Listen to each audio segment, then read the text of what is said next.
अस्सलाम वालेकुम जी, मेरा नाम डॉक्टर आहिल शेख है। मैं कंसल्टेंट जनरल सर्जन और यूरोलॉजिस्ट हूँ और अगेन हेल्थ पॉइंट पाकिस्तान के प्लेटफॉर्म पे आज मैं आप लोगों के साथ मौजूद हूँ। आज जिस टॉपिक पे मैं बात करूँगा वो है बढ़ती उम्र के साथ मर्दों के मसाइल, जिनमें सबसे कॉमन प्रॉब्लम जो कि हर मर्द अपनी लाइफ में किसी ना किसी मकाम पर फेस करेगा या कर रहा है वो है प्रोस्टेट के सिम्टम। प्रोस्टेट है क्या? प्रोस्टेट एक गदूद है जो कि मसाने के बिल्कुल नीचे एक नाशपाती की शक्ल में मौजूद होता है। इसके अंदर से पेशाब की नाली गुजरती है और प्रोस्टेट की एनलार्जमेंट या प्रोस्टेट की ग्रोथ नाली को तंग कर सकती है, जिससे पेशाब का बहाव मुतासिर होता है। जो कॉमन इसके सिम्टम्स हैं उनको हम दो तरह से कह सकते हैं। एक वो जो आपको पेशाब स्टोर करने में प्रॉब्लम करते हैं, जिनमें पेशाब का बार बार आना, वॉशरूम पहुंचते पहुंचते पेशाब का निकल जाना या रात को 2 से ज़्यादा मरतबा उठना, जिसमें मसाने की बेचैनी का आंसर शामिल होता है और मरीज़ की स्टोरेज में इशू आ रहा। दूसरी अलामात वो होती हैं जो कि पेशाब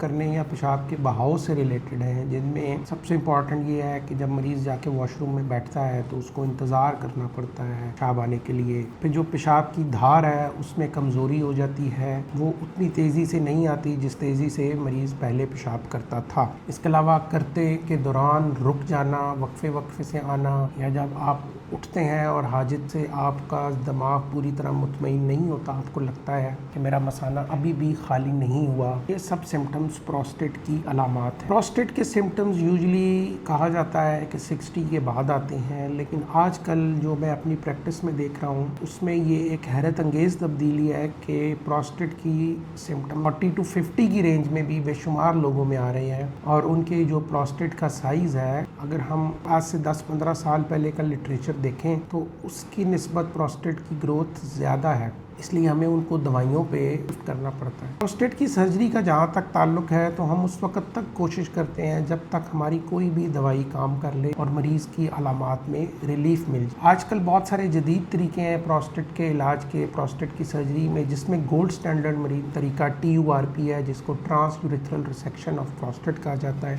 एक गलतफहमी मैं दूर करना चाहूँगा सब लोगों की इस ऑपरेशन से रिलेटेड। इसमें प्रोस्टेट को निकाला नहीं जाता, प्रोस्टेट आपकी बॉडी के अंदर मौजूद रहता है। जिस तरह एक सेब को अगर आप देखें तो उसके बीज का जो सेंटर का पोर्शन है उसको अगर आप खुरच के साफ़ कर दें, इसी तरह प्रोस्टेट का ऑपरेशन का प्रिंसिपल है कि आप दरमियान का रास्ता जो उसने पेशाब की नाली को तंग कर रहा है उसको आप साफ़ कर देते हैं, जिससे पेशाब का बहाव अपनी नॉर्मल रूटीन में वापस आना शुरू हो जाता है। प्रोस्टेट की सर्जरी की एक मरीज़ को 5 से 10 साल के बाद दोबारा भी ज़रूरत पड़ सकती है, इसलिए अगर एक दफ़ा किसी का प्रोस्टेट की सर्जरी हुई है तो ज़रूरी नहीं है कि उसको सारी उम्र इस चीज़ की दोबारा ज़रूरत नहीं पड़ेगी। सो अगर आप इन अलामात में मुब्तला हैं, पेशाब की आपको प्रॉब्लम्स आ रही हैं बहाव से रिलेटेड या कंट्रोल से रिलेटेड, तो आज ही अपने डॉक्टर से रजू करें।